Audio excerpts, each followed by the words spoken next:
Maybe it's not that big. Maybe it's just the little people. Like, one of my favorite narcissists is the spiritual narcissist. The ones who give like self-help advice while it's still totally like about themselves. You know, I like them. And then I also like men who think they've figured out women, you know? They give you like, you know, when you get into a relationship, you got to set the table. You got it from day one. You got to let her know. It's just like, you're going to try to play the game of manipulation with a woman?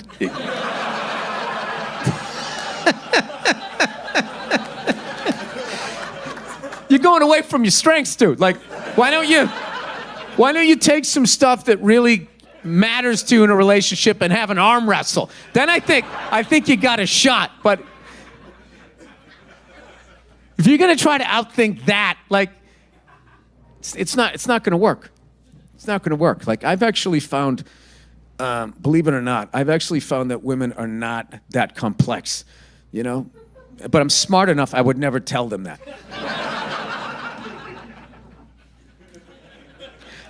The same way they have to act like they think you're strong, you have to act like you just can't believe, oh, that's like, it's so complex. It isn't. Like, I've just found, like, if you're just nice to them, if you just be nice, it's really hard, unless you're married to a cunt. And then,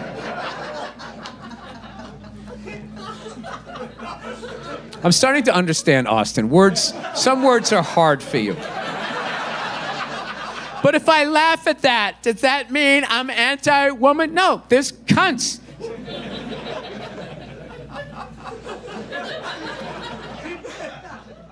Like, if you described a guy that's a rapist as a rapist, I wouldn't be like, it's just that word. No, if you're raping women, you're a rapist.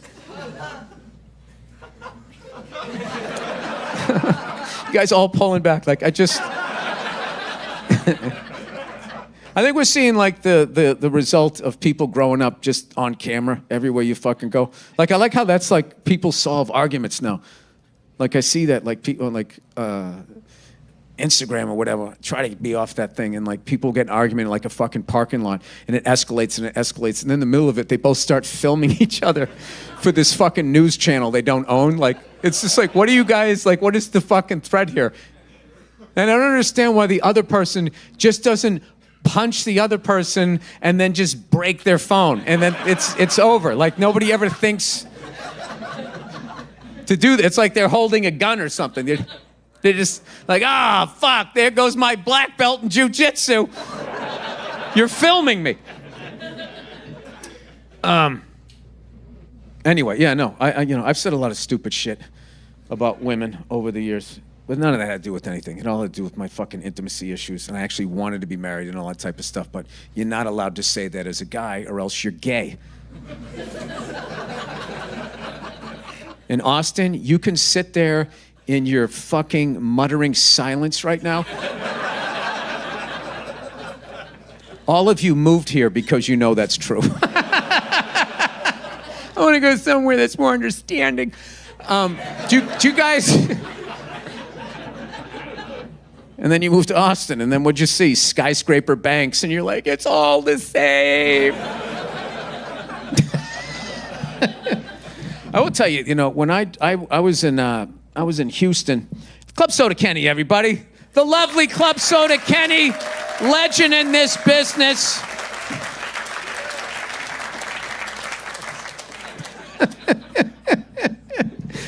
I take him on tour.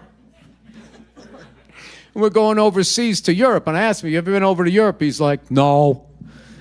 I'm like, all right, so I thought he was going to be like how I was when I went, you know, first time I went over to Europe, like, I was performing on stage, like, it was in English-speaking countries, and even then, like, I was on my heels, and it was, like, affecting my shows, because it's weird, like, the audience, like, senses it. Like, one of the stupidest things they always say about stand-up is it's just you, man, and it isn't. It's you and the crowd, and there's this exchange of, like, energy, where they're telling you speed up, slow down, we're bored, you went too far, I don't like that word, right? It's like, you guys are doing it, and I'm, you know, we're connected, right? So I would be up there, and I would be like, first time at this place, Leicester Square Theater, and I felt it. Like I was on stage, and I was doing some bit about a squirrel or some shit. This is some of my better material. I'm gonna show you what American comedy's all about.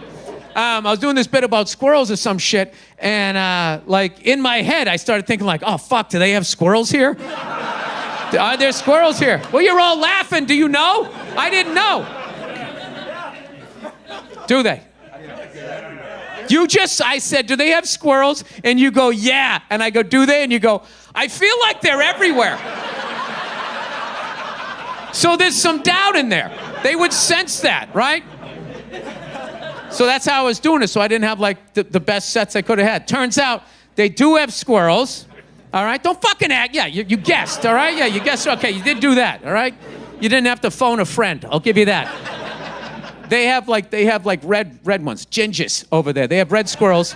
And then some stupid fucking asshole who didn't know how to talk to women back in the day had to bring American squirrels over there to be like, right, look what I did when I went out there. Will you fuck me now? You know, that's what men do, right?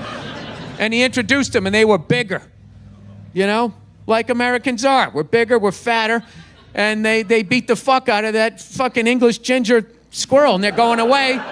And now it's yet another petty reason for those cunts not to like us, which is fucking hilarious.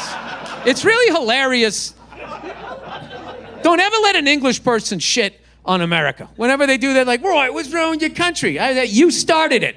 That's what's fucking wrong with it. You fucking assholes, don't walk away from it. You guys, this was your business. You set this thing. You set this whole fucking thing off. That's why there's black and white people now. Like, you know, and all my non-white friends will always say, like, what's up with white people? You don't have any culture. You don't fucking do anything. It's like, well, the culture, any white culture that's nationalistic or whatever, not national, I don't know what the fucking word is. It's over in Europe. There it all is. French cuisine, Italian, all of that shit. It's all over there, the music and all. But you came here, England was running it, and you had to let go of all of that shit and act like those brown-toothed cunts, because then you could work your way up as a white person. Then we lost all our language, all of our shit, and now we're just sitting around waiting for Cinco de Mayo. Waiting for a cheesecake factory to open up. We're floating. We don't know what it is. But as a white person, when you go back to the motherland, when you go back to Europe, you feel this phantom limb. Like, why am I vibing? Why is this filling up my soul? It's because those brown-toothed cunts took it away. That's what they did. They did it everywhere. They fucked up India. India was like leading in everything. Everything from science to fucking drumming, the best drummers, yoga, all of this shit, it all came out of there. And they went there, fucked that whole country up, you know, for fucking turmeric.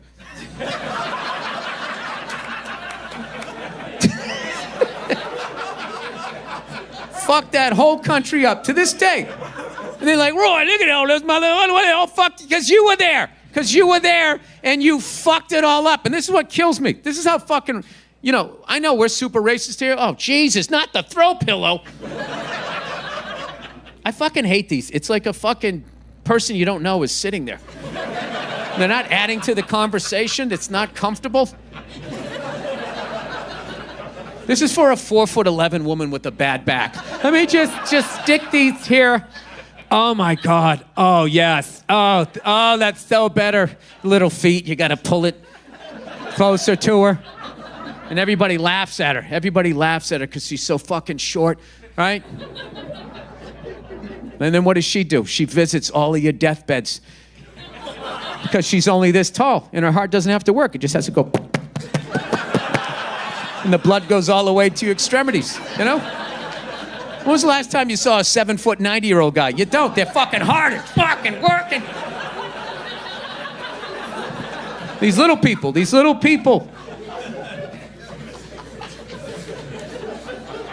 little baby adults just living amongst us. They're gonna see the calendar turn to fucking 2100. Anyway, back to the English, right? So They fucked that whole country up, and they take the spices. And what's fucking hilarious is you go to England today, and the food is still fucking horrible. It's still horrible because they're so fucking racist. They couldn't get themselves to ask the Indian people how to use them. Right, I have a white brain. I'm not talking to you with your brown brain. And the only good food in England is Indian food. I swear to God, the rest of it. You want some bangers and mash? No, I don't. And I don't want beans on toast, you uncreative cunt. Beans on toast? What am I, living on the prairie? The fuck are we doing here? They put their fish in yesterday's newspaper. In literally the last 10 years. This is a leading nation. They finally realized that they shouldn't do that because you could literally read the score of your favorite fucking football team backwards on your friend as he's fucking eating the fish. Anyway, the fuck was my point of all that? I don't even know. I know what the hell I was talking about. Oh yeah, don't ever let English people, anybody else, you can be like, yeah, you know what, we're pretty fucked up, Canada's another one. I give them shit too, They try to act like they're better than us. It's like, no, it was just colder up there, so you couldn't do what we did down here.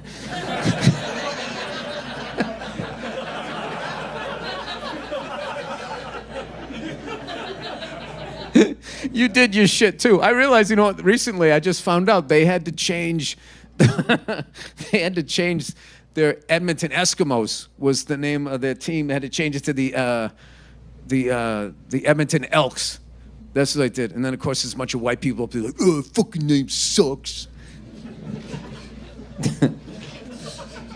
I like people who do that shit. It's just like, well, the group that you're talking about is saying that they don't like it.